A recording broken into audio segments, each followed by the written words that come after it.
매일 성경 묵상을 돕는 해설 가이드입니다. 안녕하세요. 묵상코치입니다. 함께 읽고 나눌 말씀은 이사야 51장 9절에서 16절까지 말씀입니다. 먼저 9절에서 11절 읽겠습니다. 여호와의 팔이여 깨소서 깨소서 능력을 베푸소서 옛날 옛시대에 깨신 것 같이 하소서. 라합을 점이시고 용을 찌르신 이가 어찌 주가 아니시며 바다를 넓고 깊은 물을 말리시고 바다 깊은 곳에 길을 내어 구속받는 자들을 건너게 하시니가 어찌 주가 아니시니까. 여호와께 구속받은 자들이 돌아와 노래하며 시온으로 돌아오니 영원한 기쁨이 그들의 머리 위에 있고 슬픔과 탄식이 달아나리이다. 9절에서 11절은 하나님의 구속하심을 구하라고 말합니다. 9절과 10절은 하나님을 향해 깨어나서서 명령하는 것 같지만 사실 이 본문은 하나님이 어떠한 분이신지를 선포하고 있다고 볼 수 있습니다. 하나님이 계시지 않은 것 같은 현실에 대한 고통스러운 부르짖음이 아니라 하나님께서 이렇게 강력하시니 이 하나님을 바라보라는 권명과 약속을 전하고 있는 것입니다. 라합과 용, 바다, 깊음 같은 특별한 존재들이 잇따라 언급됩니다. 그렇지만 이사야를 비롯한 구약 본문들이 이들에 대해 언급하는 것은 이러한 괴물들이 실존하는 존재였음을 강조하는 것이 아니라 여호와의 능력과 권능을 드러내며 앞으로 여호와께서 행하실 놀라운 일을 드러내는 데 초점을 두고 있습니다. 이러한 신화적 존재들은 사람들에게 두려움을 일으키는 존재들이지만 구약에서는 처음부터 이러한 신화적 요소들을 완전히 제거해버립니다. 심지어 창세기 1장 21절과 시편 148편 7절에서는 탄닌과 같은 존재를 하나님께서 지으신 피조물로 소개하고 있기도 합니다. 이들은 하나님 앞에 아무런 힘이 없습니다. 애국을 상징하는 라합 역시 하나님의 행하심 앞에서는 아무것도 할 수 없는 가만히 앉은 존재에 불과합니다. 이를 통해 이 본문은 오직 하나님께 구하고 하나님을 찾을 것을 매우 강하게 도전하고 있습니다. 하나님이 행하시면 괴물들은 모두 힘을 잃게 됩니다. 하나님이 행하심으로 출애굽 때 홍해를 가르시고 그 백성들로 건너가게 하시며 구속하셨듯이 오늘날에도 하나님께서 행하실 것입니다. 그러면 하나님으로 인해 구속받은 자들이 노래하며 시온으로 돌아갈 것이니 기쁨이 가득하게 될 것입니다. 다음은 12절에서 16절에 있겠습니다. 이르시되 너희를 위로하는 자는 나 곧 나이니라. 나는 어떠한 자에게 죽을 사람을 두려워하며 풀같이 될 사람의 아들을 두려워하느냐. 하늘을 펴고 땅의 기초를 정하고 너를 지은 자 여호와를 어찌하여 잊어버리느냐. 너를 멸하려고 준비하는 저 학대자의 분노를 어찌하여 항상 종일 두려워하느냐. 학대자의 분노가 어디 있느냐. 결박된 포로가 속히 놓일 것이니 죽지도 아니할 것이요 구덩이로 내려가지도 아니할 것이며 그의 양식이 부족하지도 아니하리라. 나는 내 하나님 여호와라. 바다를 휘저어서 그 물결을 뒤흔들게 하는 자이니 그의 이름은 만군의 여호와니라.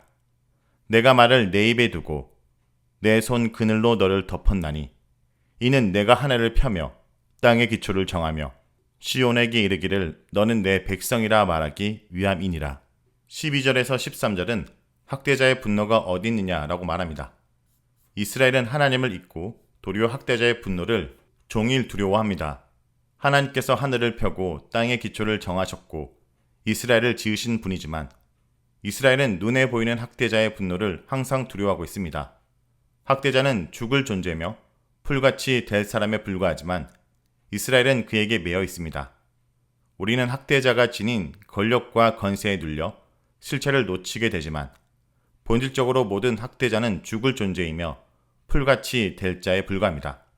12절은 세상을 지배하는 세력들의 본질을 꿰뚫고 있습니다. 그리고 이것은 이미 이사야 40장에서도 선언되고 있습니다. 이사야 40장 8절입니다.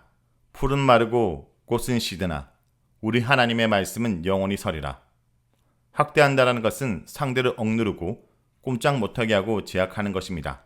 그들은 바벨론 땅에 살면서 바벨론에 의해 수십 년의 세월을 억압과 억누름, 제약 속에서 살아왔습니다. 학대나 억압이 무서운 것은 그 영향이 학대나 억압이 없어도 남아있게 되기 때문입니다. 이른바 노예 근성 때문에 학대받은 것과 억압을 받는 것을 당연하게 여기게 됩니다.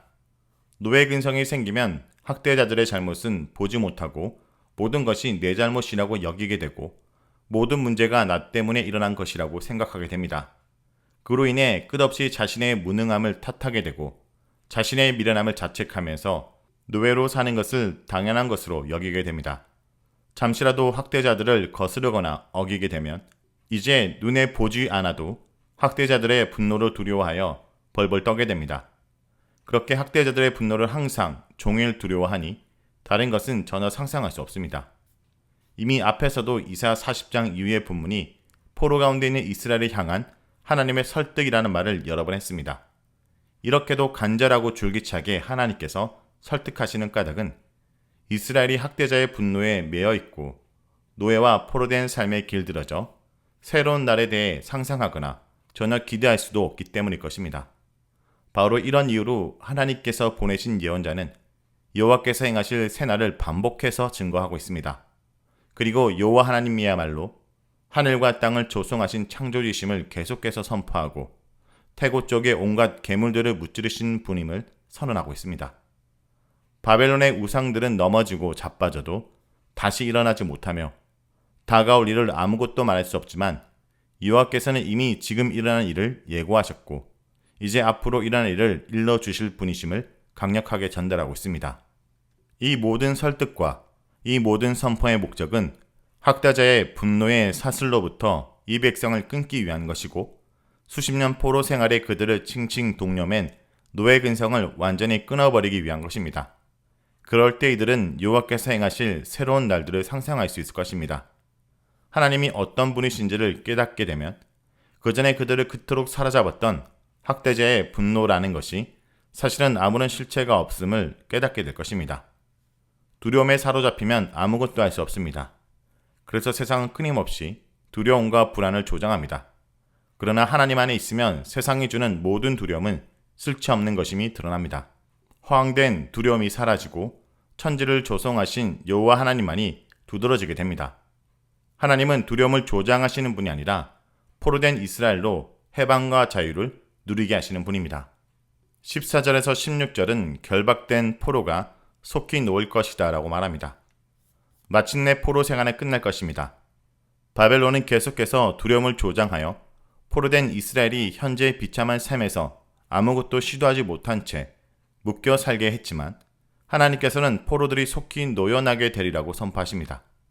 수십 년 살던 바벨론을 떠나면 이스라엘로 돌아가는 길에서 당장 도적을 만나고 양식도 부족하여 굶주리고 죽게 될 것이라는 두려움도 있을 것입니다. 어쩌면 그러한 두려움 역시 바벨론이 조장하였을 수도 있습니다.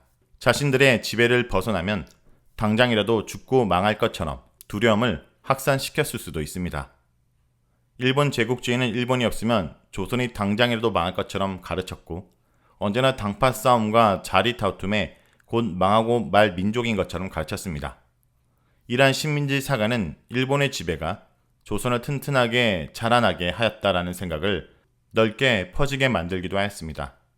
그러나 하나님께서는 포로에서 노연한 백성이 죽지 아니할 것이고 돌아가는 길에 그들의 양식이 모자라지도 않을 것임을 선언하십니다. 온갖 두려움과 공포는 아무런 실체가 없을 것입니다.